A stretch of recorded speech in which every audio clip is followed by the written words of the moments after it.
बिस्मिल्लाहिर्रहमानिर्रहीम और अस्सलामुअलैकुम। 2 फरवरी और पाकिस्तान में इतवार की दोपहर। आज अभी तक की अहम खबरें और मेरा तज्जिया। सबसे पहली खबर आपके सामने इटली के शहर ब्रेशिया से रखते हैं, जहां पर मैं इस वक्त मौजूद हूं। और अब से चंद घंटे बाद यहां पर एक बहुत बड़ी रैली, एक बहुत बड़ा एहतजाज मुनक्कद होने जा रहा है। आज 2 फरवरी 12:30 बजे दोपहर यहाँ पर एक फ्री इमरान खान के सिलसिले में और पाकिस्तान में जारी इंसानी हकूक़ की खिलाफ वर्जियों के ख़िलाफ़ यहाँ पर जो समंदर पार पाकिस्तानी हैं और स्पेशली जो इटली में रहने वाले पाकिस्तानी हैं वो इसमें भरपूर शिरकत करेंगे। ना सिर्फ इसमें इटली, इसमें एक वफ़द जो है वो डेनमार्क से भी आया है, एक वफ़द जो है वो ब्रसल्स से भी आया है, एक वफ़द जो है वो स्विट्ज़रलैंड से भी आया है और अमेरिका से भी कुछ लोग मेरे साथ यहाँ पर तशरीफ़ लाए हैं। मतलब कि डिफरेंट जगहों से लोग यहाँ पर तशरीफ़ लाए हैं हम आवाज़ बनने के लिए इटली के जो पाकिस्तानी हैं उनके साथ। इसी सिलसिले में कल मेरी मीटिंग्स भी हुई हैं कुछ, वो भी आपके सामने तफसील रखता हूँ। लेकिन उससे पहले मैं आपको जो फस्तायत है वो बताने जा रहा हूँ। मैं सिर्फ वेट कर रहा हूँ ये आज का इवेंट पूरा हो जाए तो उसके बाद आपके सामने कुछ सबूत रखेंगे, कुछ बातचीत रखेंगे किस तरीके से जो समंदर पार पाकिस्तानी हैं, इटली में रहने वाले पाकिस्तानी जो इस एहतजाज को मुनक्कद करने जा रहे हैं, पीछे उनके घरों पर क्या क़यामत ढाई गई है। पिछले 3 दिन में पाकिस्तान की प्रीमियर इंटेलिजेंस एजेंसी ISI, उसके जो अफसरान गुजरांवाला के हैं, जो गुजरांवाला मंडी बहाउद्दीन गुजरात को हैंडल करते हैं, उनकी माँ पर किस तरीके से पंजाब पुलिस जो है वो फस्तायत बर्पा कर रही है। मैं किसी एक समुंदर पार पाकिस्तानी की बात नहीं कर रहा, कम से कम आधी दर्जन के करीब ऐसे समंदर पार पाकिस्तानी हैं जिनसे ज़बरदस्ती इंटेलिजेंस एजेंसीज़ के लोग यहाँ पर रब्ता करके उनके रिश्तेदारों के थ्रू, खुद यहाँ डायरेक्ट बाहर रब्ता नहीं करते, उनके रिश्तेदारों को वहाँ पर उठाया जाता है, घरों में तोड़फोड़ की गई है, तमाम वीडियोज़ पहुँच गई हैं। मैंने पहले भी कहा कि ये इवेंट हो जाए उसके बाद आपके सामने रखूँगा वो सब कुछ। उन लोगों से यहाँ से ज़बरदस्ती वीडियो मैसेजेस लिए गए हैं कि आपका इस प्रोटेस्ट के साथ कोई ताल्लुक नहीं है। बहुत सारों को तो ये कहा गया है कि आप ये ऐलान करें कि आपका शहबाज गिल के साथ या आज होने वाले प्रोटेस्ट के साथ कोई लेना देना नहीं है। कईयों से इस वीडियो की डिमांड भी की गई है और कुछ लोगों के ऐसे अजीज़ों को उठाया गया कि उन्हें मजबूरन वो वीडियोज़ रिकॉर्ड करके देनी पड़ी। हर मुमकिन कोशिश की गई है कि आज जो होने वाला प्रोटेस्ट है इटली के शहर ब्रेशिया में, उसको किसी तरीके से रोका जा सके। और एक ही डिमांड है कि आप इस प्रोटेस्ट को कैंसिल करें या इससे डिस्टेंट करें। लोगों के घरों में फर्नीचर तोड़ा गया, लोगों के घरों के अंदर ख़वातीन को धमकियां दी गई, लोगों के रिश्तेदारों को उठा के ले जाया गया और मैंने बताया कि उन रिश्तेदारों से फ़ोन करवाए गए और इटली के अंदर जो समंदर पार पाकिस्तानी हैं जो इसके अंदर शामिल हैं या जिन पर उन्हें शक है कि वो शामिल हैं इस रैली को कंडक्ट करवाने में, उनसे भी इस तरह की वीडियोज़ जो हैं वो ज़बरदस्ती लेने की कोशिश की गई। दूसरी तरफ आपके सामने मैं इटालियन प्रेस की कुछ कवरेज रखता हूँ। कल मेरी यहाँ पर मुलाकात हुई, इटली की जो एक तो पॉलिटिकल पार्टीज़ हैं उनके साथ मुलाकात हुई, उनके नुमाइंदों के साथ बातचीत हुई। उसके बाद डिफरेंट जो जर्नलिस्ट के वफ़द थे उनके साथ मुलाकात हुई, इंसानी हकूक़ की तंजीमों के साथ मुलाकात हुई और ये जानकर खुशी हुई कि जो इटली के अंदर रहने वाले पाकिस्तानी हैं उन्होंने यहाँ इन तमाम सेगमेंट्स को भरपूर इंगेज किया है। और मेरी उनसे जो इंटरेक्शन हुई उस पर जो इटालियन पॉलिटिशियंस थे और जो इटालियन मीडिया के लोग थे, उन्होंने इस बात पर अग्री किया कि क्योंकि ज़्यादा फोकस यूरोप का यूक्रेन वॉर के ऊपर रहा है, इसलिए वो उतनी खुलकर पाकिस्तान का जो सिचुएशन है, जो पाकिस्तान के अंदर सिचुएशन चल रही है या रूल ऑफ लॉ के साथ जो किया गया, ह्यूमन राइट्स के साथ जो किया गया, डेमोक्रेसी के साथ जो किया गया, उसके ऊपर वो खुलकर बात नहीं कर सके। तो इन हालात के अंदर उन्हें जो मैंने ब्रीफ किया, अब आप देख सकते हैं कि ये चंद आपके सामने मैं चीज़ें रख रहा हूँ। इटालियन जो प्रेस है उनकी कवरेज रख रहा हूँ, जो इमरान खान साहब के साथ किया गया, जो पाकिस्तान में इंसानी हकूक़ के साथ किया गया, वो तमाम आज की जो इटालियन अखबारात हैं उसमें छपा हुआ है। अभी ये मेरा दौरा जो है वो और मज़ीद जारी रहेगा यूरोप में, और मुख्तलिफ मुल्कों की जो प्रेस है, जो इंसानी हकूक़ की तंजीमें हैं, जो पार्लियामेंटेरियंस हैं, उनके साथ मेरी इस पर मुलाकातें भी होती रहेंगी। कल जो मेरी मुलाकातें हुई हैं वो बहुत सैर हासिल थी, क्योंकि उनमें कुछ लोग ऐसे थे जो यूरोपीय यूनियन और यूरोपीय पार्लियामेंट में खासी आवाज़ रखते हैं। मेन जो वहाँ पर डिसीजन मेकर्स हैं उनके साथ क्लोजली लिंक्ड हैं। और हाल ही में आपने देखा कि जो यूरोपीय यूनियन का वफ्द था जो पाकिस्तान में था, जिन्होंने आर्मी चीफ से भी मुलाकात की और दूसरे लोगों को मुलाकात करके वाज़े पैगाम दिया कि किसी सूरत भी जो जीएसपी प्लस है वो इस तरह कंटिन्यू नहीं रहेगा अगर आपने इंसानी हकूक़ की पामाली इसी तरीके से जारी रखी। अब जिन लोगों से हम मिल रहे हैं वो जाहिर है ये ज़ोर देंगे पाकिस्तानी हुकूमत के ऊपर कि वो इंसानी हकूक़ को रिस्पेक्ट करें, लेकिन उसके साथ साथ ये जो क्रॉस बॉर्डर और ट्रांसनेशनल जो जुल्म सितम कर रहे हैं, और उसके साथ साथ ये जो लोग ट्रांसनेशनल रिप्रेशन कर रहे हैं, ये जो बॉर्डर पार लोगों को हरास कर रहे हैं, ये इंटरनेशनल जुर्म है। इसके खिलाफ बहुत सख्त कार्रवाइयाँ भी हो सकती हैं। और आने वाले वक्त में जो लोग इन तमाम चीज़ों को ऑर्केस्ट्रेट कर रहे हैं, जो लोग वहाँ से पुलिस के थ्रू या इंटेलिजेंस अफसरान के थ्रू लोगों के रिश्तेदारों को उठाकर उनको यहाँ से स्टेटमेंट्स देने पर मजबूर कर रहे हैं, वो यूरोपीय यूनियन के कवानीन के तहत यहाँ पर जराइम का इर्तकाब कर रहे हैं। अब उनके क्योंकि नाम भी सामने आते जा रहे हैं, तो आने वाले वक्त में ये हमारे लिए आसान होगा कि अब यहाँ से लोग उनके खिलाफ यहाँ पर केसेस फाइल करेंगे, और आने वाले वक्त में उनके यूरोपियन वीज़ाज़ या अमेरिका के वीज़ाज़ या कनाडा के वीज़ाज़ या ऑस्ट्रेलिया, न्यूजीलैंड और दूसरे ममालिक के जो वीज़ाज़ हैं उनके ऊपर पाबंदी लगाई जाए, उनके एसेट्स बाहर फ्रीज करवाए जाएं और इस तमाम काम को रोका जाए। कल जो मेरी जर्नलिस्टों के साथ और पॉलिटिशियंस के साथ और इंसानी हकूक़ की तंजीमों के साथ मुलाकात हुई, उसमें इस पहलू पर भी बात की, क्योंकि जब से मैं इटली पहुंचा हूं मैंने देखा है कि यहाँ पर जो ऑर्गेनाइजर्स थे उन पर ज़मीन तंग की हुई है। मतलब कि उनके पीछे घर वालों को इस कदर तंग किया हुआ है कि मैं आपको बता नहीं सकता। बहरहाल हम खामोश इसलिए हैं कि आज का ये इवेंट हो जाए, जो कि आज अब से चंद घंटे बाद है। 12:30 बजे इटली के शहर ब्रेशिया में ये बहुत बड़ी रैली होगी, और आप देखेंगे कि आपकी तमाम तर फस्तायत और तमाम तर जो आपके घनौने काम हैं और आपकी तमाम तर जो रौनत है उसके बावजूद कितनी बड़ी तादाद में पाकिस्तानी इसमें इंशाल्लाह शामिल भी होंगे और भरपूर आवाज़ उठाएंगे। और जब यूरोप में आवाज़ उठती है तो फिर यूरोपीय यूनियन हो या अमेरिका हो या यूएन हो, वो सब इसको गौर से देखते हैं। इमीडिएट उसकी आपको रिजल्ट्स आते हुए नज़र नहीं आते, लेकिन लॉन्ग टर्म में यही वो चीज़ें हैं जो सबसे इफ़ेक्टिवली इनके ऊपर असरअंदाज हो रही हैं।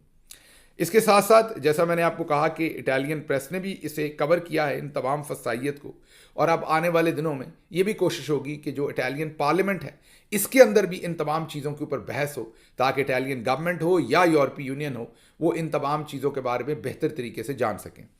अगली खबर की तरफ बढ़ते हैं। जो अगली खबर है वो जो इस वक्त मोहसिन नकवी साहब हैं उनकी स्टेटमेंट है। उन्होंने एक नई स्टेटमेंट दी है, स्टेटमेंट नहीं धमकी दी है। उनसे जब सवाल पूछा गया कि आप अमेरिका गए थे और अमेरिका से अगर कोई फ़ोन आता है तो आप क्या करेंगे, उस पर उन्होंने ठेंगा दिखाया। चलिए ये तो उनका हक है, वो ठेंगा दिखा सकते हैं।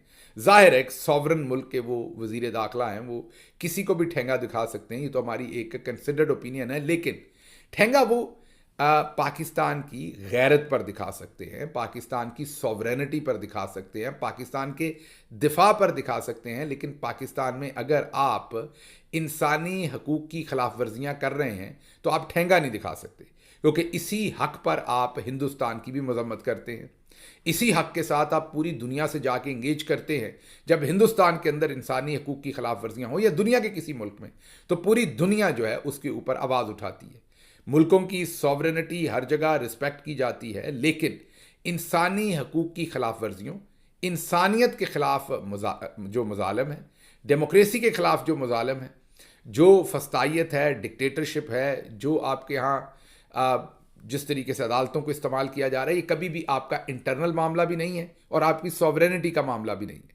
लेकिन इससे भी बढ़ के जो बड़ी बात मोहसिन नकवी ने की है वो ये किया है कि उन्होंने कहा कि अगर 8 फरवरी को तहरीक इंसाफ या उनके हामियों ने दोबारा एहतजाज किया तो हम वही करेंगे जो हमने 26 नवंबर को किया। दूसरे लफ्ज़ों में उन्होंने सीधा सीधा दोबारा से गोली चलाने और कत्लेआम करने की धमकी दी है।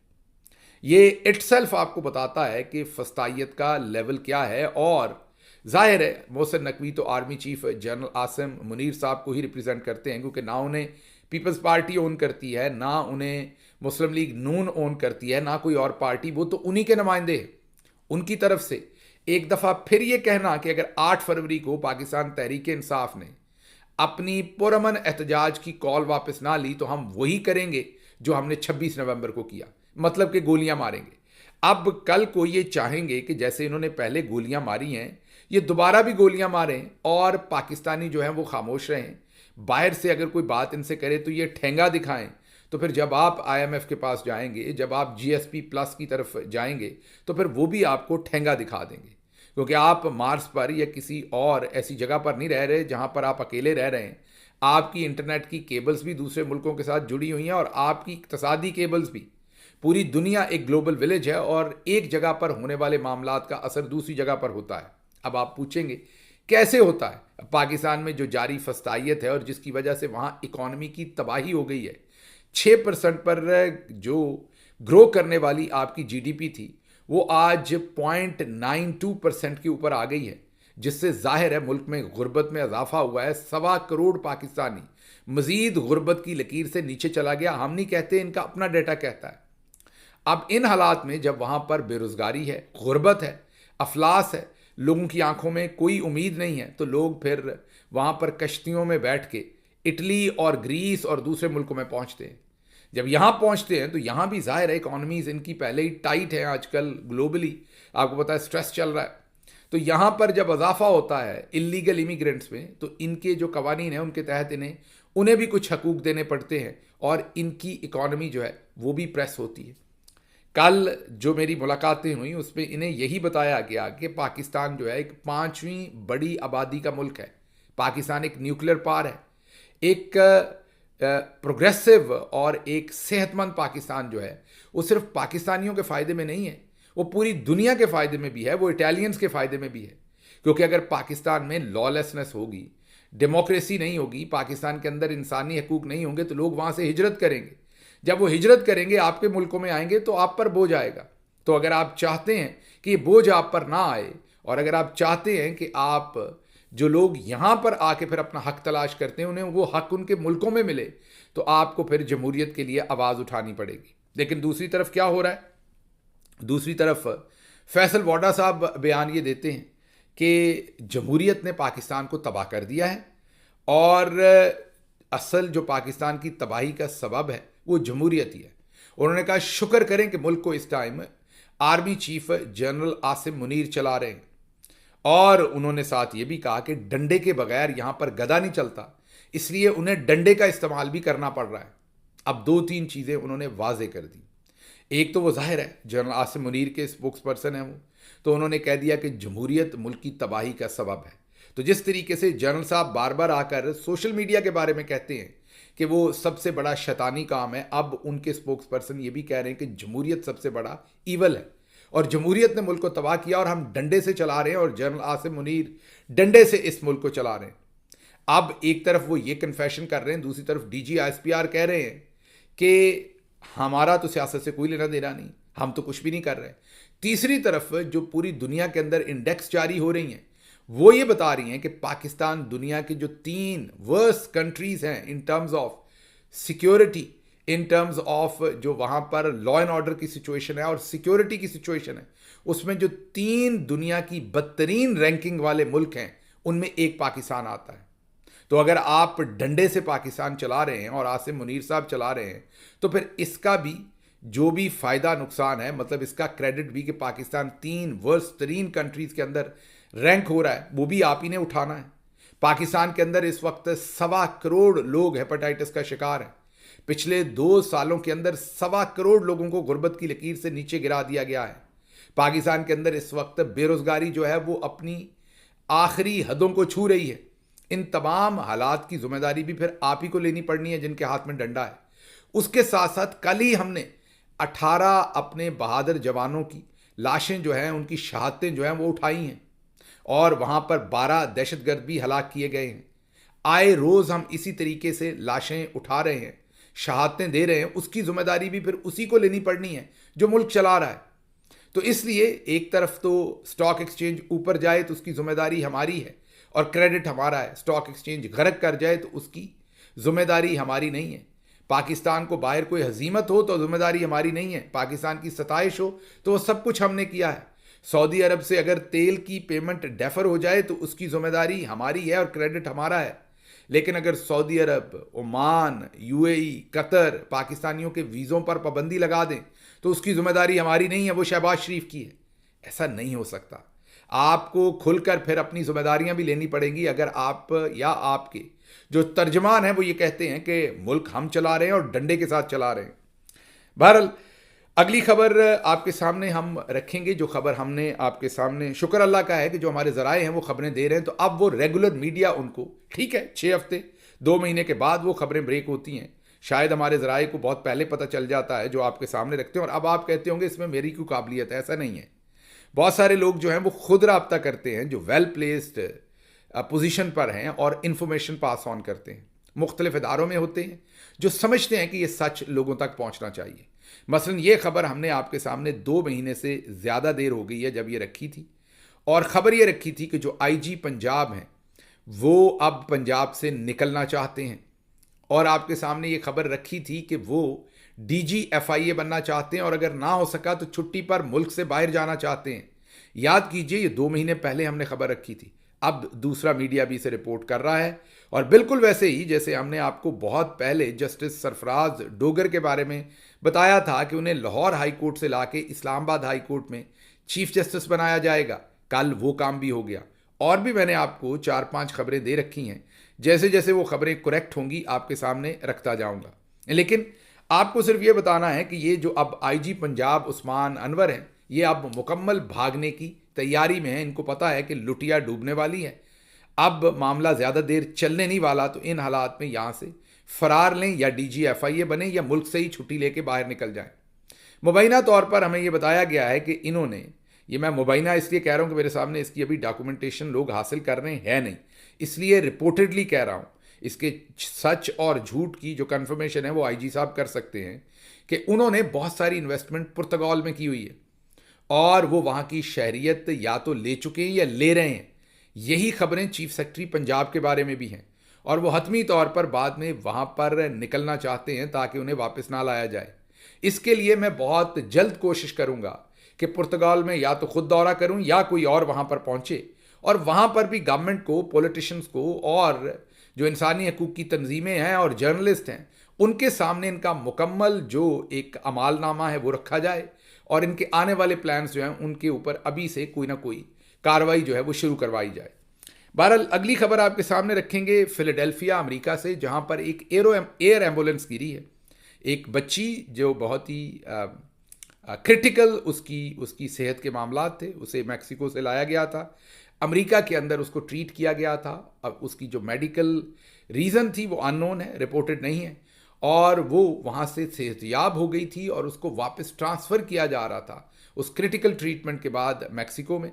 और जहाज़ जैसे ही फिलाडेल्फिया के एक मुकामी एयरपोर्ट से उड़ा तो 4-5 किलोमीटर के अंदर अंदर ही विदिन 1 मिनट जहाज़ जो है वो नोज डाउन जाके क्रैश हो गया। लग रहा है कि जाहिर है कोई जहाज़ में ही फ़नी ख़राबी थी या कोई मसला ऐसा हुआ जिससे वो क्रैश हो गया। अभी उसकी वजूहात तो नहीं पता, लेकिन इसमें 7 लोग जो हैं वो जान से चले गए। इससे पहले आपको पता है कि वाशिंगटन डीसी में भी एक प्लेन क्रैश हो चुका है हाल ही में, जिसमें 67, जी हाँ अब नंबर आ रहा है कि 67 जो लाशें हैं वो उसमें 67 जानें जो हैं वो चली गई हैं। इससे अगली खबर जो है वो कनाडा और सदर ट्रंप का जो आपस में एक फ़ाइट चल रही है उसके बारे में। सदर ट्रंप ने कनाडा पर, मैक्सिको पर 25% टैक्स लगाया था, एक ड्यूटी लगा दी थी, और अब अजाफी टैक्स आप कह दें, एक उन्होंने उनको इम्पोज किया है टैरिफ, ताकि वो उनकी जो चीज़ें हैं अमेरिका में जो आती हैं उसके ऊपर 25% अजाफी टैक्स होगा। ये तकरीबन रफली 450 बिलियन जो है वो कनाडा से चीज़ें इंपोर्ट होती हैं इनटू यूएस, कनाडा एक्सपोर्ट करता है, और 450 अरब 450 अरब तकरीबन डॉलर मैक्सिको करता है। तो उन दोनों पे 25% टैक्स लगाया। अब कनाडा ने भरपूर जवाब दिया है और 125 बिलियन की जो अशिया कनाडा जो है वो इंपोर्ट करता है यूएस से, यूएस एक्सपोर्ट करता है इनटू कनाडा, उनके ऊपर उन्होंने 25% टैक्स लगा दिया है। और कैनेडियन प्राइम मिनिस्टर ने यह भी कहा है कि आने वाले दिनों में हम दूसरी मंडियां जो हैं वो तलाश करने की कोशिश करेंगे, मतलब कि हम कहीं और से ये अशिया खरीदेंगे। हमारी कोशिश होगी कि हम अमेरिका से ये अशिया खरीदें ही ना। Now this is getting nasty for United States of America as well as for Canada और मैक्सिको, नेफ्टा के जो कंट्रीज़ हैं। देखते हैं आने वाले दिनों में ये ऊँट किस करवट बैठता है, लेकिन खुद आप मैं यही कह सकूँगा कि बड़ी सख्त डिप्लोमेसी हो रही है और इकोनॉमिक डिप्लोमेसी हो रही है। देखते हैं अब ये सारा मामला किस तरफ जाता है। अच्छा जी, अगली खबर आपके सामने पाकिस्तान से रखते हैं और बड़ी ही इंटरेस्टिंग खबर है। इंटरेस्टिंग इसलिए कि अब तो चोर डाकू भी मॉडर्न हो गए। आल्दो ये अलग बात है कि हमारे जो निज़ामदीन हैं उन्होंने कसम खाई हुई है कि मुल्क को वापस अंधेरों में लेके जाना है, जब पूरी दुनिया के अंदर लोग इंफॉर्मेशन टेक्नोलॉजी को अडॉप्ट कर रहे हैं। स्पेशली वाइट हाउस ने अब बताया है, जो सदर ट्रंप की रिप्रेजेंटेटिव हैं वाइट हाउस में, जो उनकी मिस लेविट, जो उनकी प्रेस सेक्रेटरी हैं, उन्होंने बताया है कि अब उन्होंने जो सोशल मीडिया इन्फ्लुएंसर्स जैसे यूट्यूब के ऊपर लोग हैं या पॉडकास्ट करते हैं, उनको इनवाइट किया था कि वो भी ट्रेडिशनल, जैसे वो लेगेसी मीडिया कहते हैं, उनके साथ बैठकर वो भी वाइट हाउस को कवर करें। तो उन्हें शायद 24 घंटे के अंदर अंदर 10,000 एप्लीकेशंस रिसीव हुई हैं जो सोशल मीडिया इन्फ्लुएंसर्स वहाँ पर बैठ के कवर करना चाहते हैं। अब वो कह रही हैं कि मेरिट पर उनका फैसला होगा और ये बहुत बड़ी तब्दीली होगी जब वो वहाँ पर आके बैठ के सोशल मीडिया के इन्फ्लुएंसर्स कवर करेंगे, क्योंकि उनके ऊपर वो प्रेशर्स नहीं होंगे। वो सवालात भी खुलकर करेंगे और रिपोर्ट भी खुलकर करेंगे। अब एक तरफ अमेरिका और दूसरे मुल्क जो हैं वो सोशल मीडिया को अडॉप्ट कर रहे हैं, तो दूसरी तरफ हम 40 अरब की फायरवॉल लगा रहे हैं। हम जो को खबर देता है उसके घर वालों को उठा लेते हैं, हम उनको ब्लैकमेल करते हैं। हमारे निज़ामदीन साहब का मामला जो और है।